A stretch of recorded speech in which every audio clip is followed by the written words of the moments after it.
Oi pessoal, tudo bem? Estamos de volta com nossos vídeos aqui da parte de fabricação mecânica, né?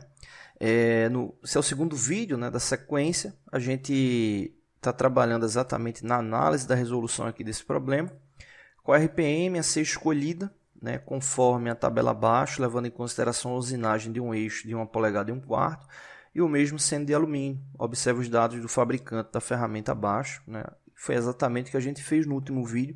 A gente fez a interpretação desses valores referente à operação. Beleza, agora a gente vai trabalhar ali no cálculo. O cálculo para encontrar RPM é exatamente esse aqui. Vou até destacar aqui as informações aqui do lado. Então a gente tem essa fórmula, né? Lembrando, a gente já falou sobre isso algumas vezes aqui no canal.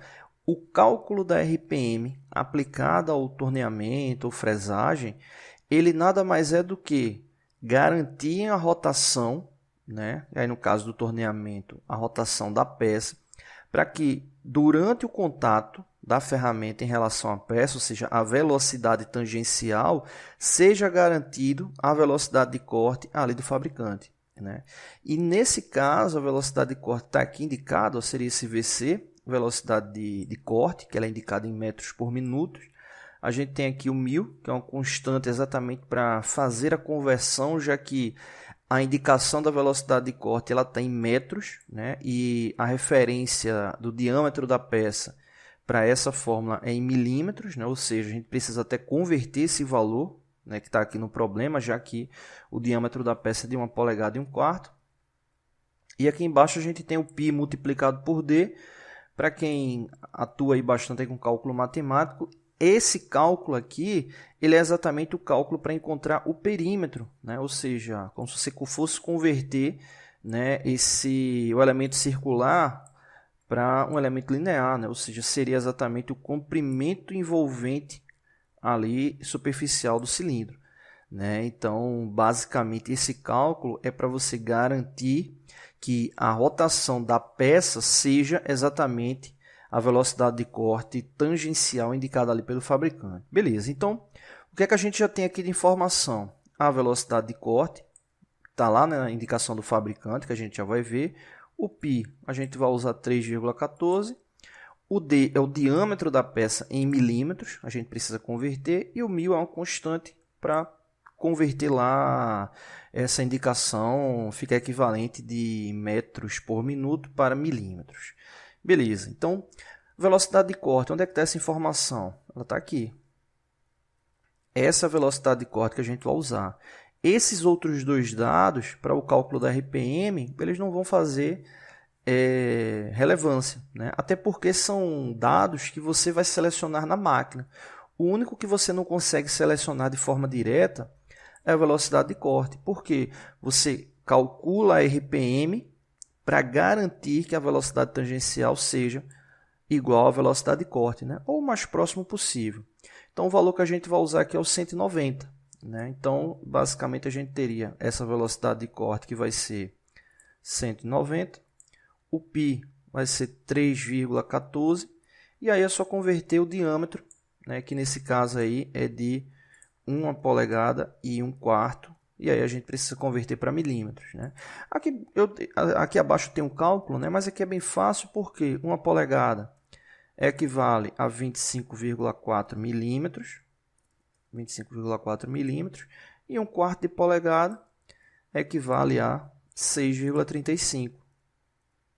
6,35 milímetros. Ou seja, é só somar os dois valores, né? Nesse caso aí vai dar 31,75. Né? Então, o diâmetro da peça convertido para milímetros vai dar 31,75. Mas aqui embaixo tem a informação. Está exatamente aqui, ó. 1/4 de polegada, 1 polegada e 1/4 de polegada. Né? Aqui uma forma de converter, né? Trazendo para decimal. A gente conserva o valor inteiro, faz a divisão da fração, ou seja, 1/4, a gente divide 1 por 4, que vai dar, essa divisão aqui vai dar 0,25. 0,25 e soma com 1, que nesse caso aí vai dar 1. Vai dar 1 mais 0,25, vai dar exatamente 1,25. E aí é só pegar esse valor, multiplicar por 25,4, chega exatamente aos 31,75 que a gente acabou de converter, né, de calcular. Beleza. Aqui é só a indicação da observação, né? Uma polegada equivale a 25,4 milímetros, que é a mesma coisa do que 2,54 centímetros. Mas o que nos interessa nesse momento é esse valor aqui, que é exatamente a substituição lá no diâmetro. E aqui a gente chega no cálculo final. A velocidade de corte multiplicado por 1.000 vai dar 190.000. Π multiplicado por 31,75 vai dar 99,74. Dividir um pelo outro, chegamos aqui a 1904 RPM. Então, esse aqui é o valor final referente à rotação. E aí, se a gente for observar na tabela, tem aqui os valores, ou seja, se é uma seleção para rotação no torneamento convencional, você não tem como escolher rotações ali, entre aspas, infinitas, né? Você vai ter uma tabela específica e, nesse caso, a tabela para o nosso exemplo é esse. E aí a gente tem a seguinte situação, né? A rotação deu 1904 RPM, então essa aqui seria a rotação para ser escolhida, mas observa que não tem essa rotação, né, dentre os valores. O mais próximo, né, que está bem próximo aqui, é 1900. Né, 1900 RPM. Só que tem um detalhe que a gente precisa sempre ficar atento. Né? Quando a gente calcular a rotação, principalmente para a máquina convencional, se a rotação que a máquina dispõe não for uma rotação compatível, isso é um problema, porque isso, além de atrapalhar a questão da qualidade do acabamento, né, minimiza o tempo de vida útil da ferramenta. Né? Vamos supor que a gente tivesse calculado e tivesse dado aqui o valor 2.100 RPM, fosse essa rotação. Beleza. Essa rotação é exatamente para garantir a velocidade tangencial durante o corte da ferramenta em relação à peça. Ou seja, é uma indicação que o fabricante está passando que aquela ferramenta, ela para ter suas condições ideais, precisa dessa velocidade de corte. E aí, entre aspas, essa velocidade de corte convertida para a rotação, que aí você vai ter essa análise do diâmetro, né? Supondo que deu 2.100 RPM, o que acontece? Observa que a gente tem aqui 2.240 e logo abaixo 1.900. E aí, qual valor usar? O valor menor ou o valor maior?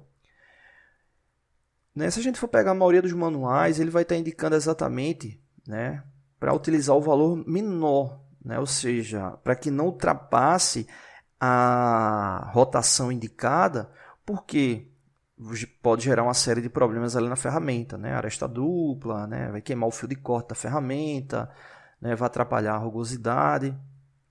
Então, o indicado seria utilizar a rotação menor, né? Nesse caso aqui, 1900 RPM, né? E não utilizar a rotação maior. Beleza. Só que aí, imagina o seguinte, imagina que a gente não tem 1900. Né? Imagina que o menor na sequência fosse 1450. Opa, então pela regra eu vou utilizar ali 1450. Vou utilizar o menor logo abaixo do valor da rotação. Mas você deve concordar comigo que é uma diferença grande de 1450 RPM para 2100 RPM, né? Que seria no nosso suposto valor calculado.